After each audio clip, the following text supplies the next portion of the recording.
Tem alguém feliz aí em cima, amados? Amém. Queridos irmãos, nós iremos falar uma mensagem bem breve.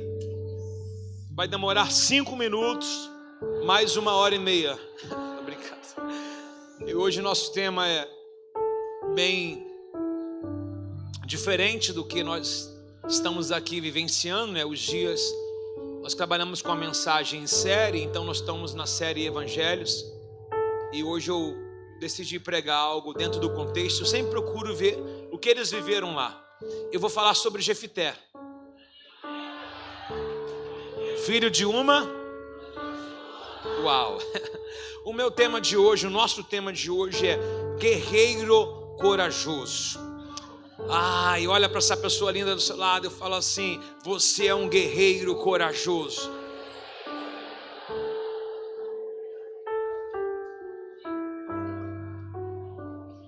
Chame 3 pessoas de guerreiro corajoso. Chame 4 pessoas de guerreiro corajoso. 5 pessoas de guerreiro corajoso. 6 pessoas de guerreiro corajoso.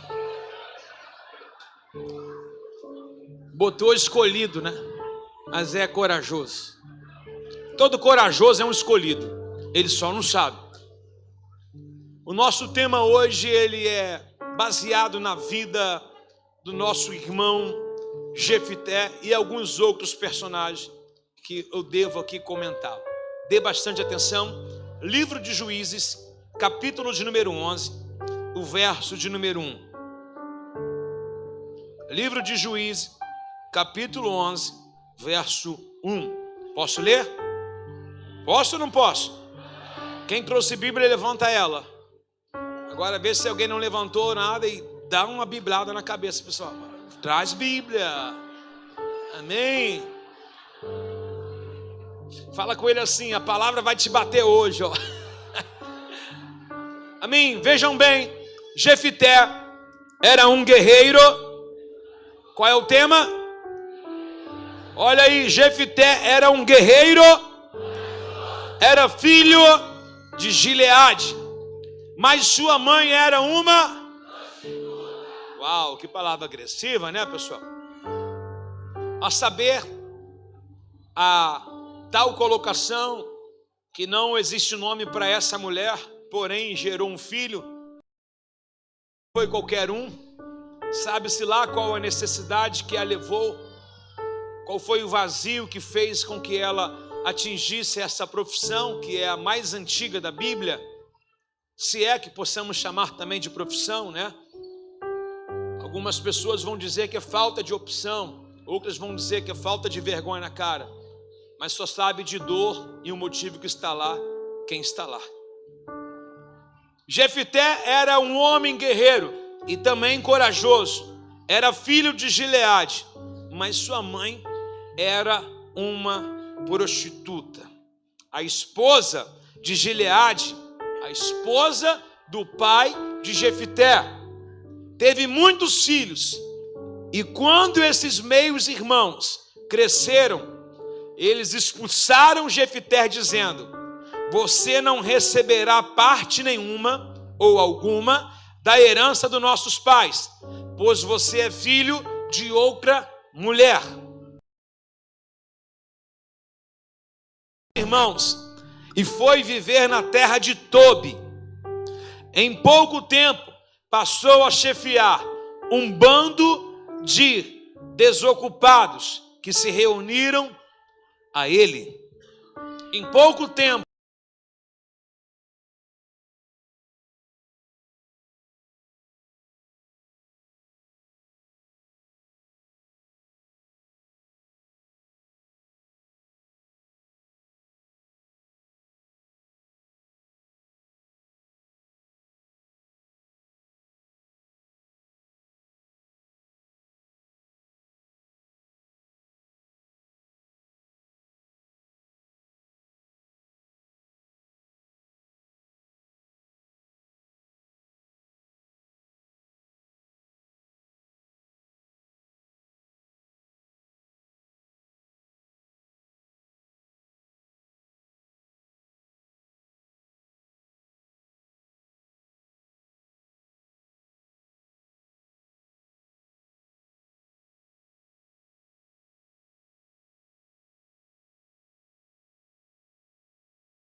foi fruto de uma traição. Se você olhar a base do texto, você vai ver que os meios irmãos, que meios irmãos são eles? Olha, o Gileade, o pai de Jefté, tinha uma esposa. E entre esse relacionamento, o pai de Jefté, Gileade, junto com a sua esposa, a mãe dos meios irmãos, talvez teve uma falha na comunicação, no qual esse homem veio a trair a sua esposa. E ele não traiu com nenhuma outra mulher, a não ser essa que o texto diz que era uma prostituta. Então, um homem direito, com muitos outros filhos, esse mesmo homem, que é pai do Jefté, ele tem uma família, ele tem uma base, ele tem uma esposa e tem muitos filhos. Esse mesmo homem, pelo um colapso da sua memória, um dia da sua fraqueza, ele se relaciona com uma prostituta. A saber, se o texto está colocando uma prostituta, todas as prostitutas do Antigo Testamento são tratadas como prostituta mesmo, aquelas que vivem, refém e ativam como um trabalho. Então esse homem, ele pagou para ter uma relação sexual com uma mulher que vive do prazer da carne, e essa mulher engravidou. Atenção, tios e tias, ajude com as crianças, veja se consegue colocá-las no ministério infantil ainda, ok? E aí essa mulher teve relação sexual com esse homem, Gileade, e nasceu esse camarada, no qual o nome é chamado de Jefté. E as suas características emblemáticas jamais devem ser esquecidas. Varão guerreiro e varão corajoso. Os seus irmãos o expulsaram e ele foi viver na terra de Tobi. E esse homem, aonde ele chega, ele é diferenciado. Tanto os seus irmãos, quanto a sua casa, quanto a sua própria cidade, descaracterizaram a origem. Esse aí não vai dar em nada, filho da prostituta. Olha onde ele nasceu. Olha lá, é meio irmão, não tem nem direito à herança, mas ele já era forte e já era corajoso. Eu não sei se você olha com os bons olhos o verso de número 3, mas o verso número 3 tem algo a ser observado, que ele saiu, foi para uma terra distante chamada Tobi, e lá ele passou a chefiar pessoas desocupadas. O que é pessoas desocupadas? Já que o texto chamou ela de vagabunda, de prostituta, eu vou chamar esses caras de vadios, de um bando de vagabundo desocupado. Meio-dia, ninguém trabalha na esquina. Mas o guerreiro, o corajoso, encontrou esses homens. Encontrou esses homens perdidos a um horário do dia. E olha o que esse cara vai fazer. Ou seja, olhando para a casa dele, ele é um desastre. Olhando a mãe que ele tem, não vai dar em nada. Olhando a desonra do pai, porque o pai em momento nenhum defende Jefté. Jefté é um caso perdido. Esse aí não vai chegar aos 18 anos. Já está com 20. Ah, mas Jefté saiu de casa, está com um bando desocupado. Jefté não é desocupado, ele está com um bando, mas o ocupado é ele. Ele está querendo recuperar pessoas que a sociedade não quer recuperar. Ele está indo resgatar pessoas que a sociedade, os irmãos que dizem que são príncipes, não querem se misturar.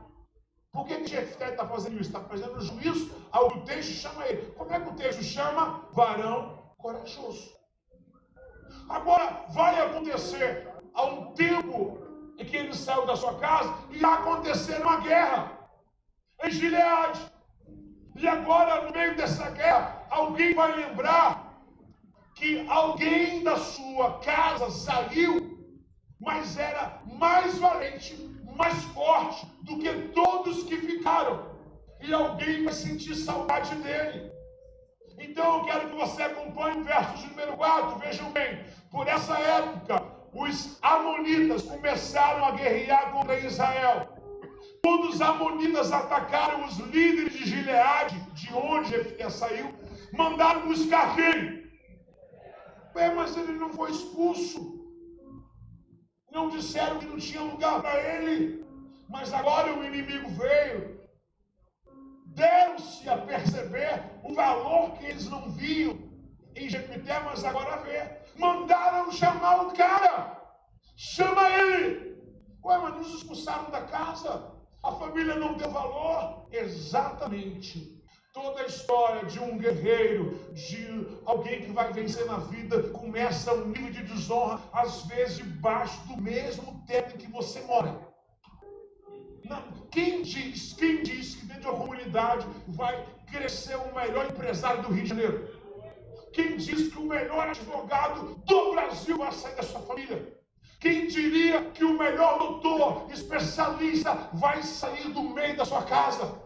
Quem diz que da sua família sairá um jogador, não de futebol, mas alguém que usará a bola para enriquecer, para dar uma vida melhor para sua família e que ainda vai engrandecer o nome do Senhor? Nós estamos cobertos desse texto nos nossos dias.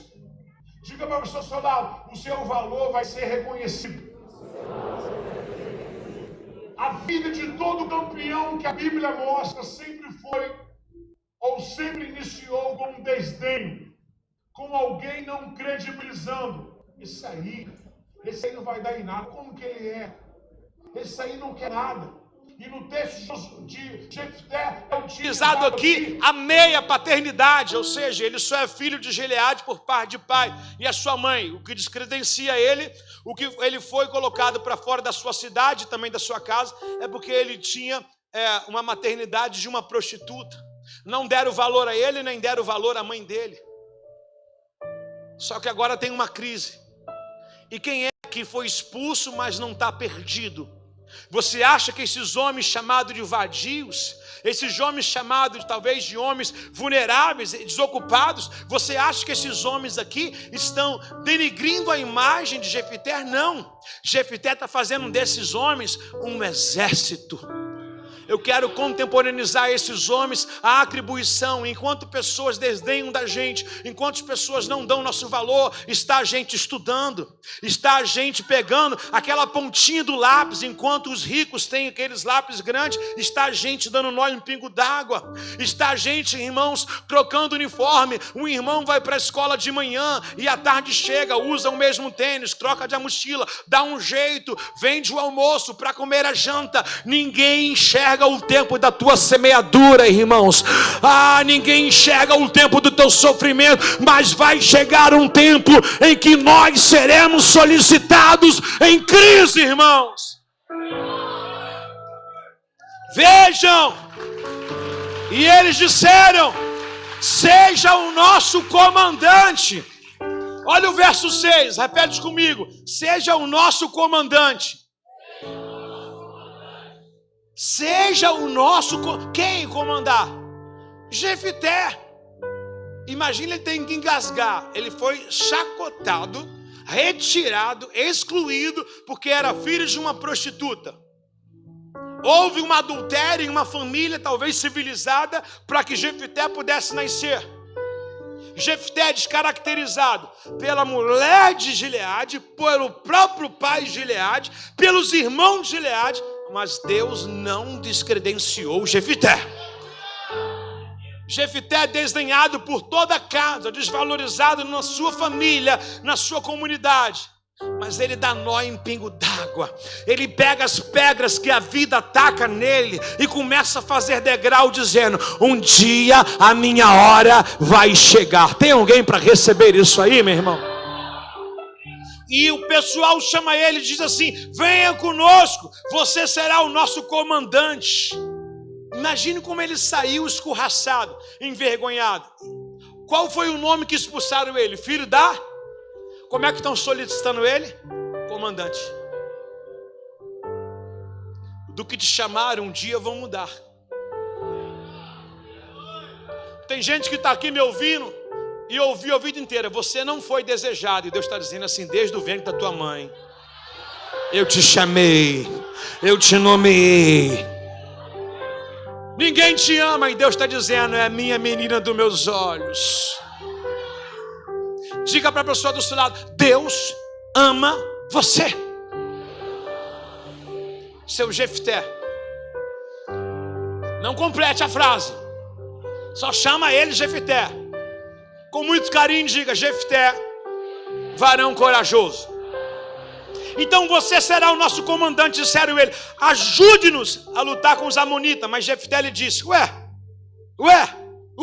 verso 7. Não são vocês mesmos que me odiaram e me expulsaram na casa do meu pai? Por que me chama agora? Vocês estão em apuros? Ou seja, entre o desdenho que fizeram sobre a origem de Jefté, Jefté só se preparou a cada dia. Irmão, eu quero convidar a você a não se isolar num quarto quando alguém desdenhar você, a não se isolar quando você vê pessoas que você diz que é favorecido entrar em lugares onde você é expulso. De repente você se sente aí essa pessoa cheia de bullying, né? Como mora em tal lugar, não tem CEP, mora de favor, se veste mal. Olha aí, é de pele escura, é de pele clara, é de pele parda, não tem um cabelo assim, não está na moda, não tem um padrão, mas você tem Deus. Você tem Deus. E Jefté está dizendo assim: ué, vocês estão em apuros agora? Querem a minha ajuda? Momento de crise, Jefté é a resposta. Momento de crise não é, meu irmão, sobre você ter a melhor família, a melhor casa. Momento de crise é você ter Deus, irmãos. Porque precisamos de você, disseram eles. Se você nos comandar na batalha contra os amonitas, nós proclamaremos governante de todo o povo de Gileade. O que é? Quem vai governar a cidade no qual desdenharam? É como se expulsaram eles, dizendo assim: ó, a gente está arrependido do que dissemos ao teu respeito, volta para cá porque você será o nosso rei a partir de agora. Lembrando, nós estamos nos tempos dos juízes. A função de um juiz era falar em nome de Deus, era julgar em nome de Deus. O povo da própria casa de Jefté não via Deus na vida dele. Nem o pai de Jefté acreditou nele, somente o fez. O texto não dá a mínima importância no qual uma família tem sobre Jefté. Agora, o povo que saiu dizendo assim: sai embora, filho da prostituta, indesejado. Você não era para ter nascido, o cordão era para ser enrolado. Você não devia ter nascido. Maldito foi o dia que você nasceu. Agora a mesma boca que amaldiçoou está abençoando, dizendo assim: eu não via valor em você. Você é corajoso, você é forte. Você vai reinar, vai governar aqui nesse lugar. Ei, tem alguém com a unção de governo? Dá um tapinha em alguém e fala assim: existe uma unção de governo na sua vida.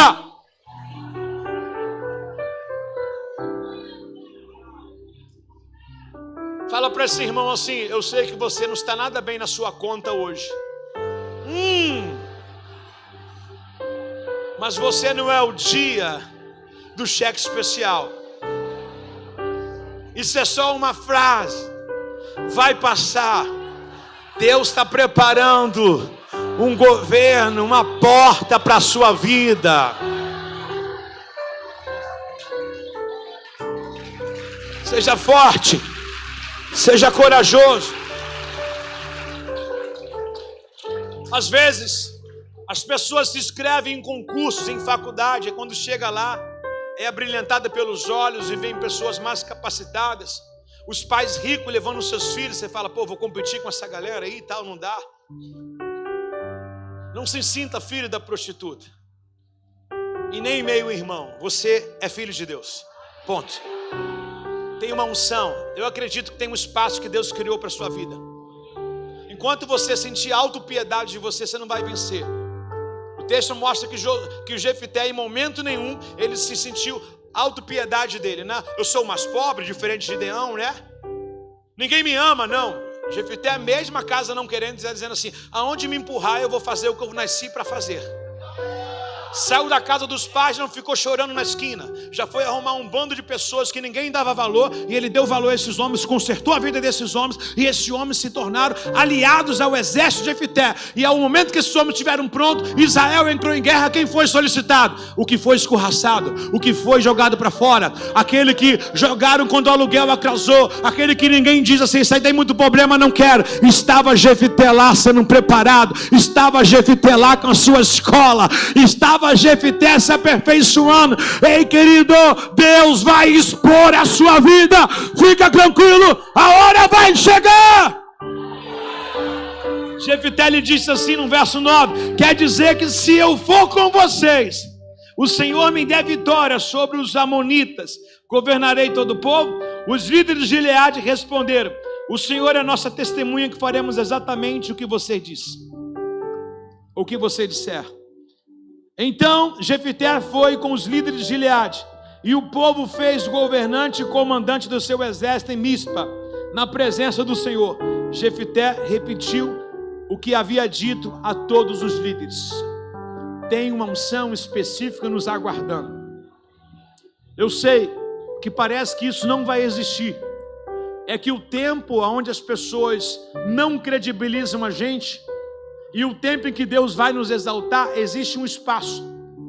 Mas durante esse tempo que a resposta não chega, que a virtude não te alcança, que Deus não abre aquilo no qual você está esperando que Deus faça, continue trabalhando.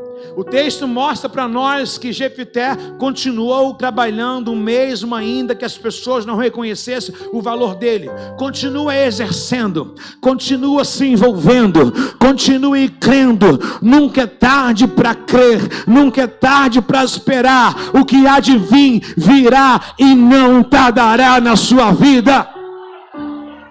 Dizem o ditado que a esperança é a última que morre. Se a esperança morre, não é esperança. A esperança nunca morre. Diga para o vizinho do seu lado: ei, vizinho que vai pagar o lanche esse ano 2024 é o teu tempo.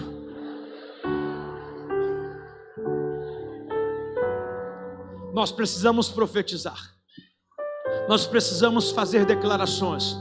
Porque ainda que a nossa alma não acredite pela circunstância, pela ineficiência, de repente você se gabaritou, de repente você se completou, de repente você se preparou, mas ainda não aconteceu. Continue ainda a se aperfeiçoar. Deus está vendo o teu esforço, Deus está vendo a tua entrega. Deus, os olhos deles estão por toda a terra contemplando os bons e os maus. Eu quero dizer para você que há um portal do céu que está ouvindo a palavra que Deus está anunciando nessa noite. E assim como Josué foi proclamado, Jefité proclamado chefe e comandante de Israel, Deus lhe fará cabeça e não cauda. Alguém recebe essa palavra aí, meu irmão? Alguém recebe essa palavra aí, meu irmão?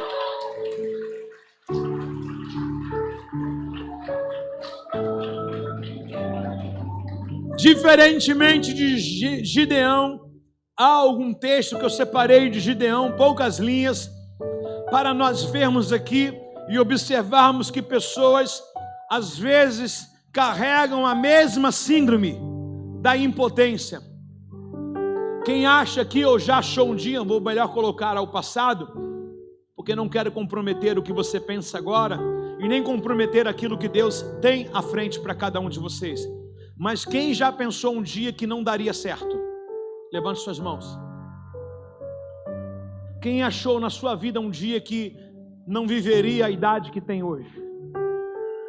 Exatamente, é sobre isso. Essa é a nossa humanidade. Nós não enxergamos aquilo que Deus já enxergou na gente. Nós não conseguimos acrescentar um dia à frente. Mas diz o Salmo de número 139 que Deus já escreveu os meus dias.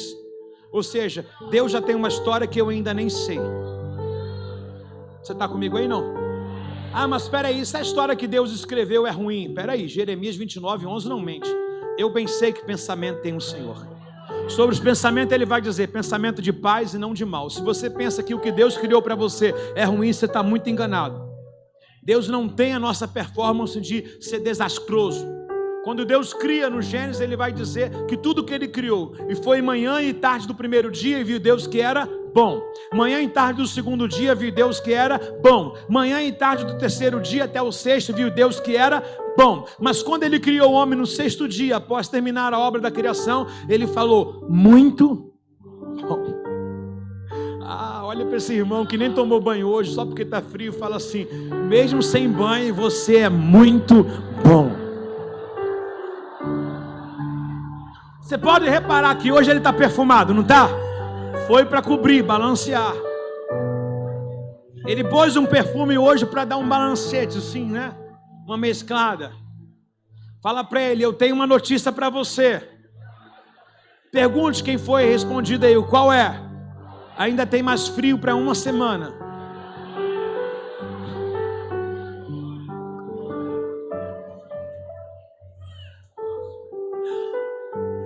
Juízes capítulo 6, no mesmo livro para que fique mais fácil. Juízes capítulo 6, verso de número 12, André Godoy. Verso de número 12. Esse Serginho, uma graça. Juízes capítulo 6, 12. O anjo do Senhor apareceu a Gideão e disse: o Senhor está com você. Qual é o nome? Qual é o nosso tema de hoje? E o anjo disse que Gideão era o quê? Mas ele se sentia. Muitas vezes a gente não sente o que Deus já vê o que a gente é. Deus já vê a gente pai, a gente mãe, a gente casado, a gente fala, estou sozinho. Deus já viu a gente casado.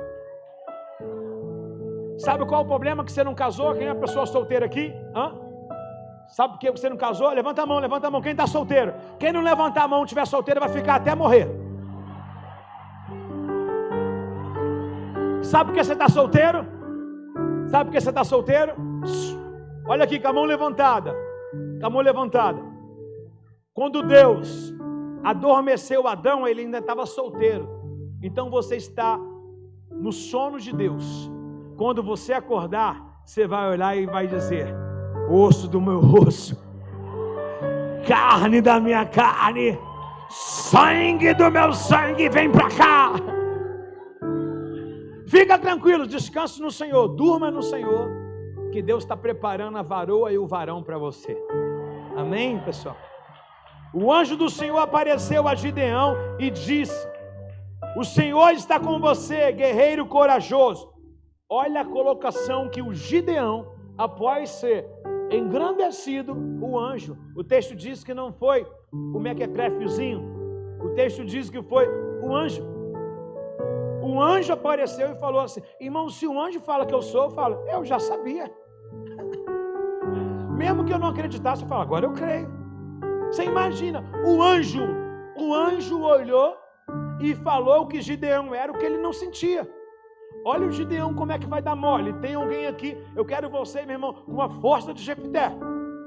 Não pode dar esses moles de Gideão, não. Olha o que o Gideão vai dizer. Gideão respondeu: meu Senhor, no verso 13, se o Senhor está conosco, comigo, por que aconteceu tudo isso? Onde estão os milagres que os antepassados falaram? Acaso não disseram, o Senhor nos tirou do Egito? Agora, porém, também o Senhor nos abandonou e nos entregou na mão dos medianitas. Então o Senhor voltou para ele e disse: vá com a sua força, e você tem e liberte Israel da mão dos medianitas. Sou eu quem te envia. Ó, imagina se eu ouvir essa voz assim, ó. Ó, fecha os olhos. Eu sou contigo. Tá bom? Você imagina só. Presta atenção. Você está num culto, né? É muito fácil você ouvir essa voz. Só que o texto diz que Gideão estava malhando o trigo num lagar. Então ele estava mega ocupado, atarefado. E de repente um anjo para ao lado dele e diz assim: valeu, dona Emília. O anjo para do lado dele e fala assim: Gideão, o Senhor é contigo. Gideão continua trabalhando, não dá a entender. Se eu sou comigo, por que eu estou fazendo isso aqui? Por que eu estou malhando o trigo no lugar? E você não conhece essa história, eu conheço, né? O trigo se malha na eira. O trigo se malha num campo aberto, arejado. Por quê? Trigo é semente. É igual a um alpiste. Você esmaga, tira a casca, sopra. Então lá em cima do morro. Agora a eira não. A eira geralmente é num lugar escondido. É uma prensa. Se esmaga a azeitona, se pisa e sapateia na uva para tirar o suco ou o azeite. Gideão está dando nó em pingo d'água e ele nem reconhece esse valor. Por exemplo, as portas não se abriram para você ainda, mas você está ali, todo dia, ganhando um trocadinho, negociando uma coisa, comprando uma, vendendo outra. Você tem faculdade, não está na profissão que você quer. Você ainda está à procura da sua porta, mas nem por isso você deixa de dar o seu jeito. É isso que Deus está enxergando. Pessoas que não esperam apenas o vento. A Bíblia diz que espera o vento nunca vai colher nada. Pessoas que não ficam refém do noticiário. Ei, não está bom para investir não. As coisas estão ruins, o governo não está aí. Ei, eu sei que existe o governo, eu sei que existe uma inflação, mas o céu sumiu, foi? Deus perdeu a sua majestade, foi? Operando Deus, quem impedirá, meu irmão? E Gideão está dando jeito, mas não reconhece seu valor. Aí o anjo volta por 2 vezes e fala assim: Deus já falou que é contigo, com a sua força que você tem. Qual a força que ele viu? Nem Gideão imaginava. Com a sua força, Deus vai libertar Israel da mão do inimigo. Diga para a pessoa mais linda: Deus é contigo. Não fala assim rápido, senão não vai entender. Que ele tem um delayzinho. Então entra no delay dele e fala assim: Deus é contigo. Pergunta para ele: quer que desenha?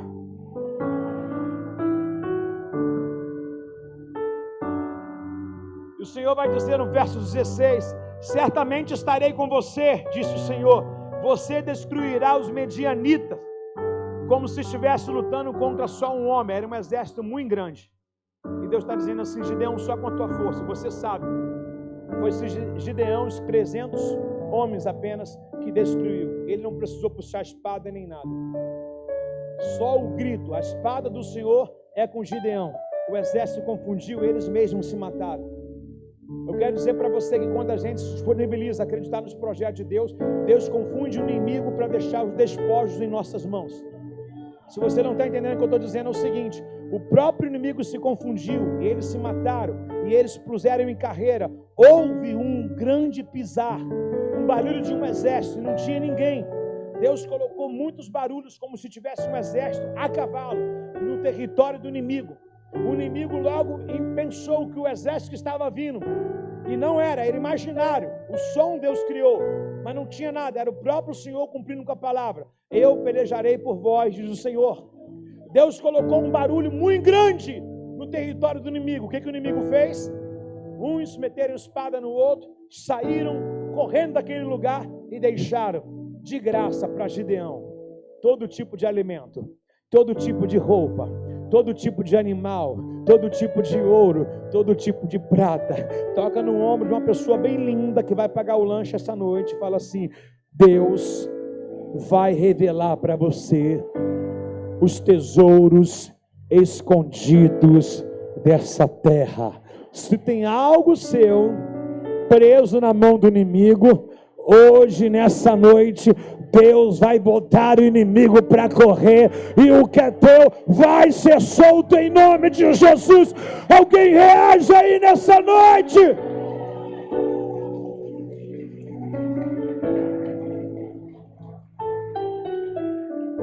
Precisamos entender como José, o nosso querido irmão José, ele tem uma tipologia de salvador do mundo. Esse título também é colocado nele.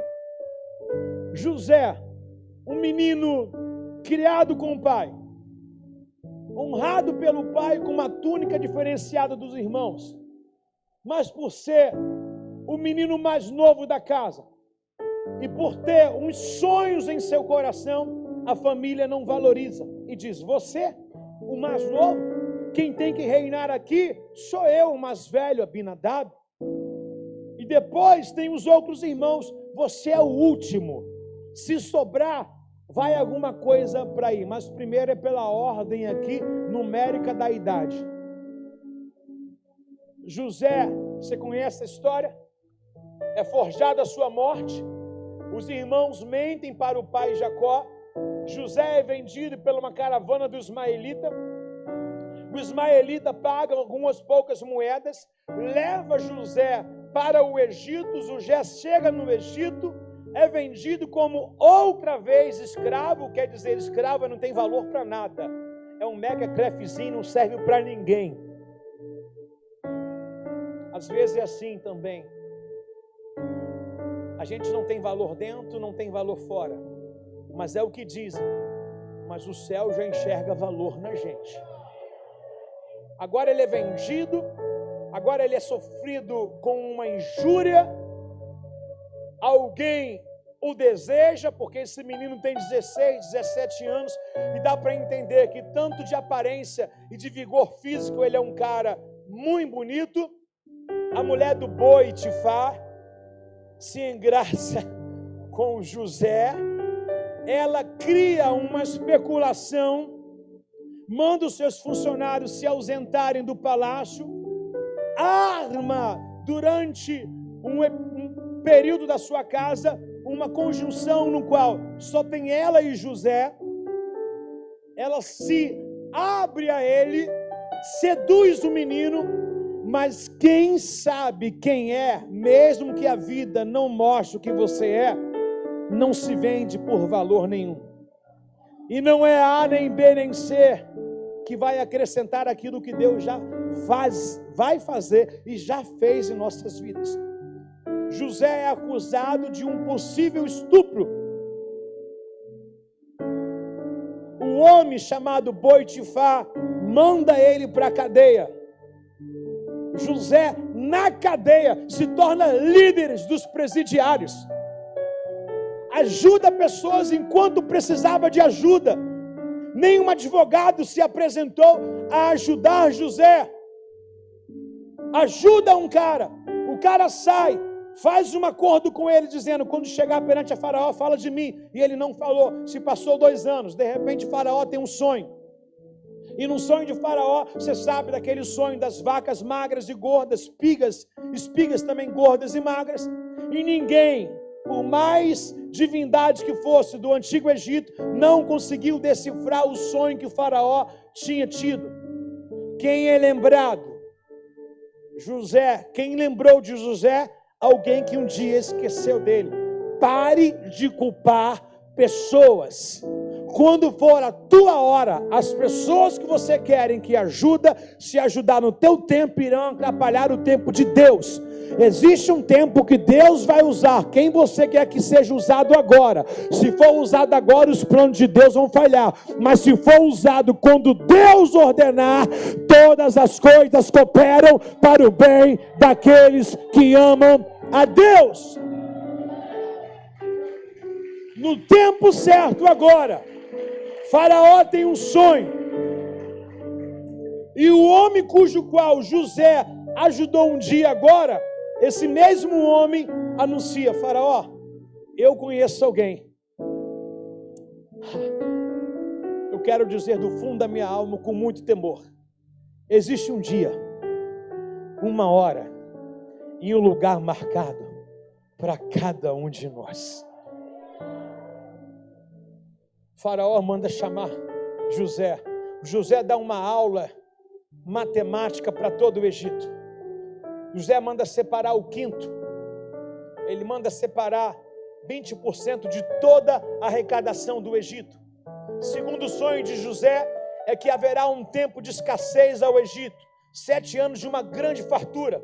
E depois 7 anos de uma grande fome, onde muitas pessoas irão morrer. E José tem uma administração, mesmo sendo preso, mesmo a casa não acreditando, mesmo recebendo acusação injusta, não deixou de ser aquilo qual Deus mandou que ele fosse. A administração, o sonho está na cabeça de José. Eu quero dizer para você que lugar não muda a tua força, lugar não diminui você, lugar não pode descredibilizar você. Deus colocou uma unção diferenciada na vida de José, e ele diz: Senhor Faraó, assim diz o Senhor, haverá 7 anos de fartura. Durante esse ano, não pensa que esse tempo vai durar para sempre. Pois bem, administre bem, porque no tempo da escassez terá para dar e não pegar emprestado. Será cabeça e não cauda, dará a muitos e não pegará emprestado a ninguém. E ele separa aquilo tudo, junta trigo em túneis, e quando termina o tempo da vaca gorda, na vaca magra, quem guardou sempre tem, quem ouviu a voz de Deus sempre tem. Quem ouve Deus não passa necessidade. Agora José, aonde eu quero chegar, começa a viver a sua história. Primeiro José guardou o Egito e todo mundo de uma fome. Mas agora Deus quer falar com José. José começa a alimentar todo mundo e ser o maior empresário do Egito. E de repente, quem começa a vir comprar alimento no Egito? Os irmãos do Zezinho. Os irmãos do Zezinho chegam no Egito e sem o conhecer. Por quê? José teve a cultura do Egito, mudou. Então a sua roupa, a sua fala, o seu jeito foi mudado. Se passaram para mais de 15 anos. Então ele fez o olho puxadinho, botou aquela roupa, né, mequetrefe, feia pra caramba, né? E ficou lá. E de repente os irmãos vieram, até que José tornou a saber quem eram as pessoas que estavam vindo. Aí você conhece aquela história, que José tem um momento de fúria, que ele fala, esses meus irmãos me venderam, esses meus irmãos me negaram. Até o momento que José pergunta sobre o pai dele, diz, o papai está vivo. Até que José consegue olhar e ver a pessoa do seu irmão querido, o caçula, o filho da mesma mãe, Raquel, e ele chama ele com um nome carinhoso, o irmão caçulinha, o único da mamãe, o Benjamim. E José agora, ele está num plano de restauração. Agora José, ele tem um poder para matar, ou para trazer vida. Agora José, ele tem na sua mão o abraço ou a vingança. Eu quero perguntar a você, no dia que Deus exaltar a sua vida, o que você vai fazer com exaltação? Vai se tornar um soberbo? Um arrogante? Avisar, ninguém me ajudou, agora todo mundo que se dane?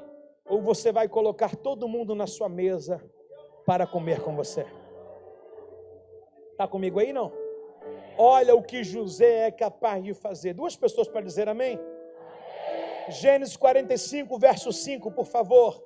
Gênesis 45, verso 5. Agora não fiquem aflitos ou furiosos, José tranquilizando seus irmãos, uns aos outros, por terem me vendido para cá. Foi Deus que me enviou diante de vocês, para lhe preservar em vida. Irmãos, eu quero dizer para você que quando a gente está no meio do furacão, a gente não enxerga Deus, mas quando a gente começa a entrar no nível que Deus quer, José não enxergou Deus lá quando ele estava na prisão, José não enxergou Deus quando ele foi acusado na casa de Faraó, mas quando José entendeu que se ele não tivesse ido para o Egito, da forma mais cruel, desdenhado, vendido pelos seus irmãos, mas ali estava ele, Zafenate Paneia, que quer dizer Salvador de todo mundo. E agora ele tranquiliza os irmãos vêm cheios, né, de sentimentos, né? José, nos perdoa, fomos nós que te vendemos. José está dizendo assim, não, vocês apenas me empurraram para o propósito. Encosta no ombro de alguém e diga assim, você está entendendo errado. Tem gente que aparentemente está te fazendo mal, mas está te fazendo bem.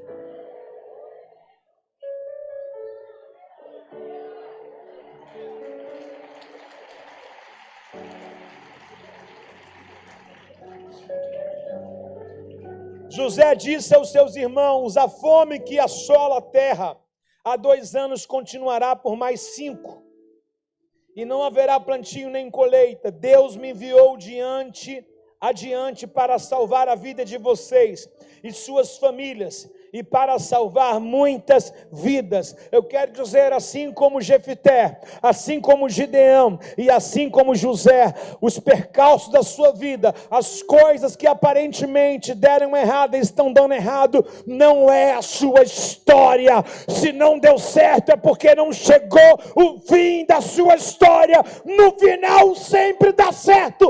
Deus não erra. Deus não erra.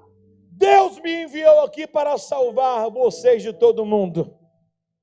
Existe outra história que eu quero comentá-la, e a última. Alguém aí atrás pode dizer um amém? Alguém aqui em cima pode dizer um amém? Alguém aqui embaixo pode dizer um amém? Lá de trás. Agora aqui eu quero aquele amém.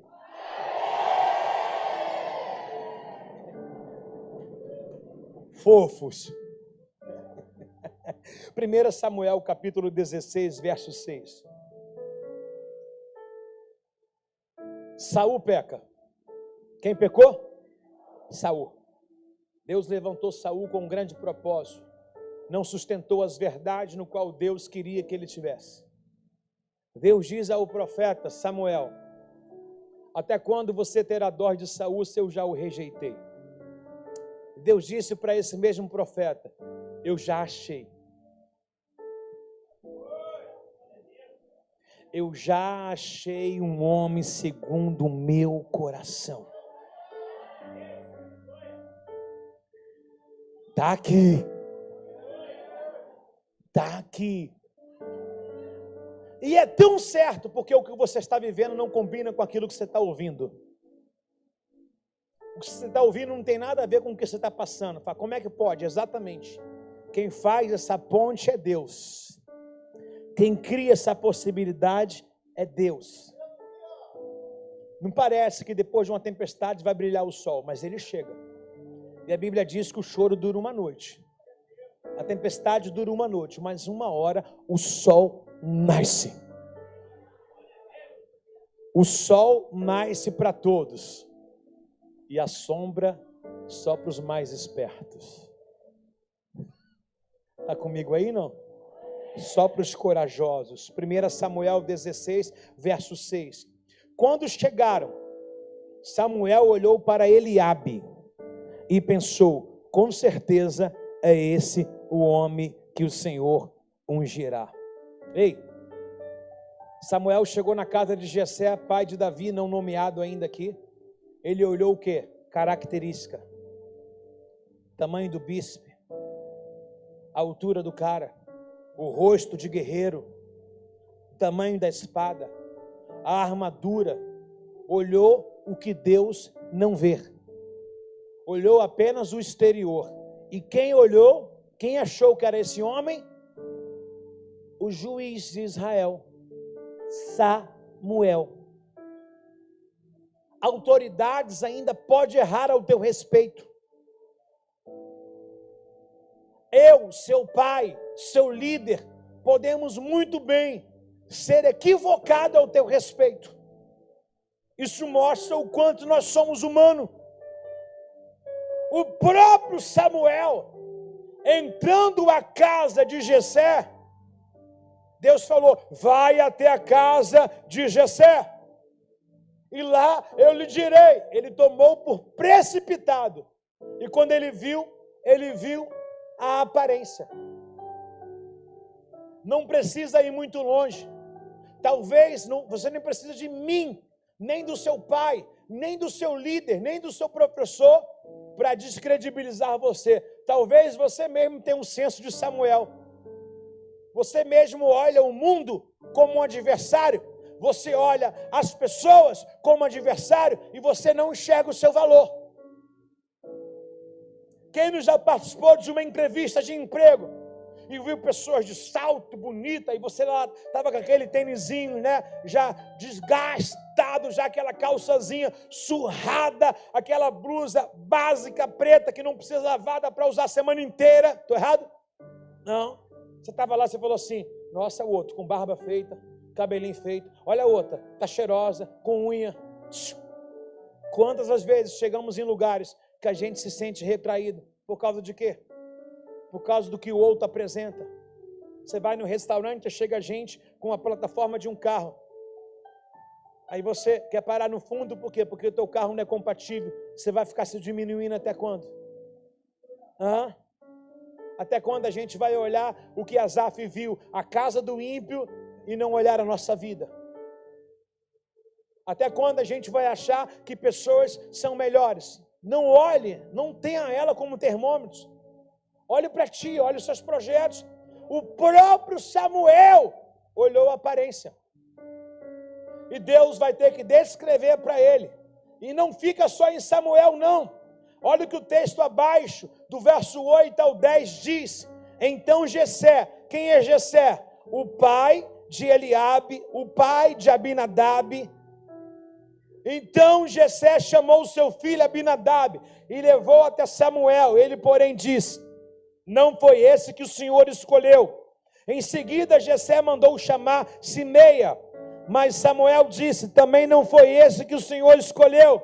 Da mesma forma, todos os 7 filhos de Jessé foram apresentados a Samuel, mas Samuel disse a Jessé: o Senhor não escolheu nenhum desse. Ponto. 7 irmãos, 7 filhos. Quero que você olhe um detalhe do texto. Pergunta para mim qual? Quem não receberia uma visita muito esperada e importante? Porque nessa época aqui, o profeta e o sacerdote, chamado aqui Samuel, era respeitado. Quem não receberia uma autoridade, não reuniria sua família toda. Em algum momento você vê o pai fazendo questão da presença de Davi. Em algum momento você vai ver os irmãos querendo a presença de Davi.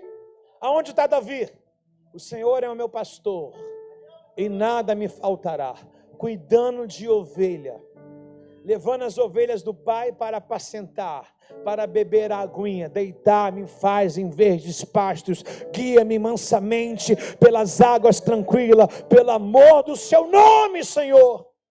A família não faz menção do Davizinho, o pai não faz menção do Davizinho, ainda que liderança não enxergue, não aponte. Ainda que pai, mãe, irmão não enxergue, não aponte. Quem já te apontou, te garante. Quem já te escolheu, te garante. Jeremias 1,4: desde o ventre da tua mãe, eu te escolhi, eu te nomeei, te separei, te santifiquei e te dei as nações por herança, diz o Senhor. 7 irmãos descredibilizaram, o pai descredibilizou, o profeta também. Até que o profeta entra em transe e fala: pô, Deus não dá viagem perdida em nenhum lugar. Alguma vez você viu Deus dispensar anjo e não cumprir o propósito? A Bíblia diz: operando Deus, quem impedirá? Toda palavra que sai da boca de Deus, Isaías 54, não torna para ele vazia, sem antes produzir o resultado para o qual foi enviada. Números 23, 19, que Deus não é filho do homem para mentir, nem filho do homem para se arrepender. Quando ele diz, ele cumpre. Quando ele fala, ele vela pela sua palavra. Uma vez ele deu a visão ao profeta. Ele falou: o que você vê? O profeta disse: eu vejo uma vara de amendoeira. Ele disseste bem, é isso mesmo. Eu velo pela minha palavra. Deus não é menino. Deus não é mocinho. Deus é Deus, Alice. Ele é Senhor. Ele está sobre todos nós. O profeta, ele entende quem ele é Deus, porque uma vez ele ouviu Deus falar: Samuel, Samuel. E de repente o profeta fala assim para Jessé: Deus nunca errou em toda a história. Imagine o profeta pensando assim: até eu fui nascido e criado num ambiente bem promíscuo. Você lembra muito bem que Samuel foi criado na casa de Eli, com os seus meios irmãos adotivos que ele era. Samuel nasceu debaixo de uma promessa. Perverso, prostituto. E ele falou: se Deus não errou comigo, não vai errar na próxima geração. Quem crê que os seus filhos serão uma bênção na mão do Senhor? Amém? Deus não erra. Fala assim: Deus marcou a minha geração. Deus marcou a minha casa. Amém? E agora ele entra em crise. E ele fala assim: peraí, tem alguma coisa errada. Imagina o profeta: pô, eu posso estar errado, Jessé pode estar errado, mas Deus não erra. E a pergunta que ele faz define o propósito no cujo qual ele foi para lá. Veja bem no verso 11. Então Samuel perguntou: são esses todos os seus filhos? Jessé respondeu: ainda tem o mais novo, ainda tem o caçula. Ele está no campo tomando conta das ovelhas, do rebanho. O profeta disse: manda chamar.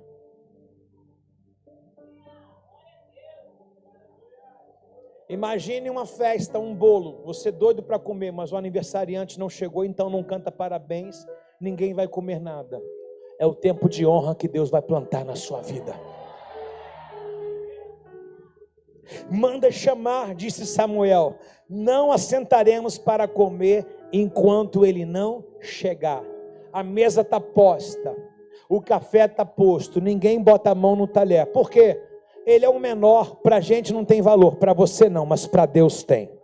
E o texto discorre que quando Davi entrou, imagine ele com aquele cheiro de ovelha, aquele menino ruivo, como a Bíblia descreve ele, aquele menino sem aquela estatura de um guerreiro, e o profeta pega o azeite e unge Davi no meio dos seus irmãos, no meio da sua casa. Há uma unção específica para a sua vida. Por favor, queira respeitar ela, o seu tempo vai chegar.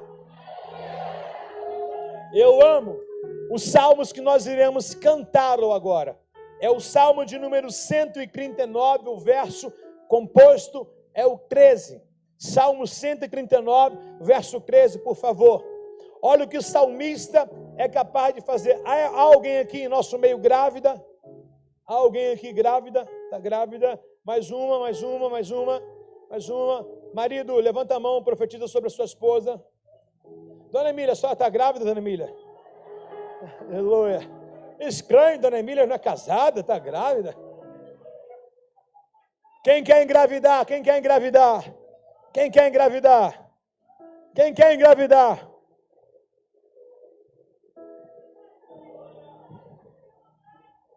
Tá bom, Dona Emília. Isso era demais.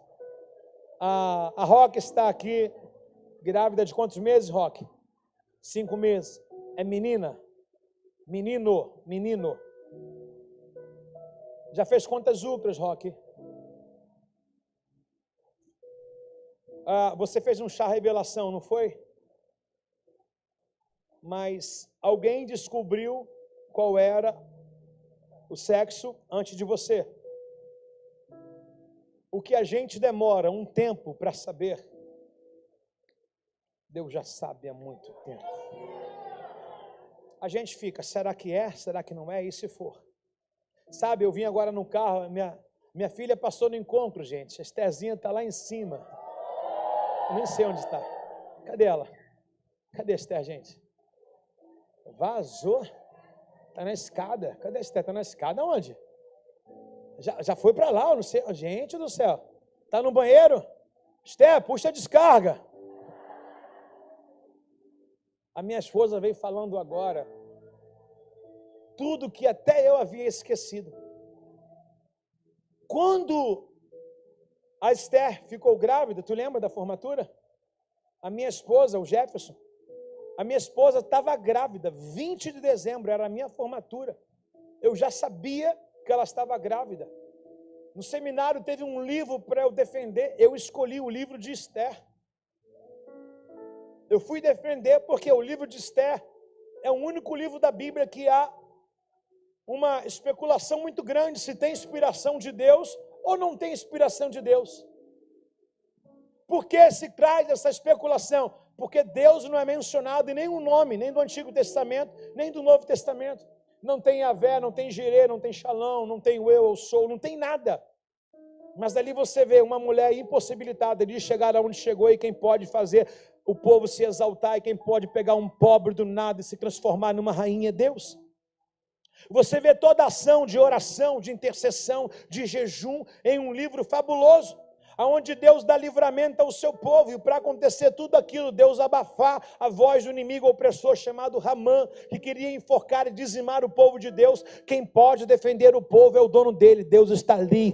Assim como o livro de Esther não tem o nome de Deus mensurado, assim por muitas das vezes a gente não vê Deus agir, mas Ele está presente em nossas vidas. Eu disse para minha esposa, é Esther. E ela, mas se for menino, vai causar um trauma. Eu falei, pode comprar tudo, rosa, lilás, é menina. E quando ela me disse que estava grávida, e eu lembrei, ela chegou na loja e falou, chegamos aqui nesse hospital Bangu aqui, essa clínica. Aí ela estava passando mal, né, do estômago, alguma coisa assim. Aí chegou lá, a médica falou, é gastrite. Eu falei, doutora, é menina. Aí ela, eu sou médica, eu falei, eu sou pai. Eu falei para ela assim mesmo, né? Não dê nada que comprometa a gravidez. Depois de maior tempão, eu encontrei ela, né? A Esther, no pediatra aqui, e cheguei lá, falei, doutora, a gastrite cresceu aqui, ó. Mas não foi, Bárbara? A gastrite cresceu aqui, está aqui, ó. Eu já sabia. Porque Deus não é um homem para mentir. Quando Deus diz alguma coisa a teu respeito, ainda que alguém formado, apto para fazer aquilo, pode errar. Todavia, Deus não erra. Diga para 3 pessoas: Deus escolheu você, esquisito, sem muita graça, mas você é escolhido dele. Alguém agarra essa palavra aí, meu irmão?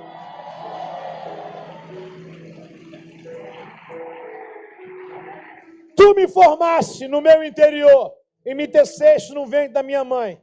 Quem é que te formou? Deus. De repente, mamãe tomou chá de maconha. Foi lá naquela mulher aborteira, mequetrefe lá, no fundo do botequim, naquela porta de ferro, aonde ninguém sabe. De repente, mamãe foi lá, mas não conseguiu tirar. De repente, por diversas vezes, não houve uma ação, mas houve um pensamento: eu vou tirar porque não dá para sustentar, ou come eu, ou come ele. Deus está dizendo assim: não vai fazer nada, porque esse para mim é vaso escolhido. Tu me formaste no meu interior e me teceste no ventre da minha mãe. Pode pular, meu filho, por favor. Eu te agradeço, só resta isso a gente fazer. Eu te agradeço, Deus, por ter me feito de um modo tão extraordinário. Tuas obras são maravilhosas. Eu sei muito bem disso. Pode pular, seu lindo. Tu me observavas enquanto eu estava sendo formado em segredo, enquanto eu ainda era tecido na escuridão. Verso de número 6. Tu me viste quando eu ainda estava no ventre. Cada dia da minha vida foi registrado no teu livro. Cada momento foi estabelecido, ainda que nenhum deles existia. Alguém toma posse dessa palavra, ou eu levo para casa. Reaja aí no seu lugar, meu irmão.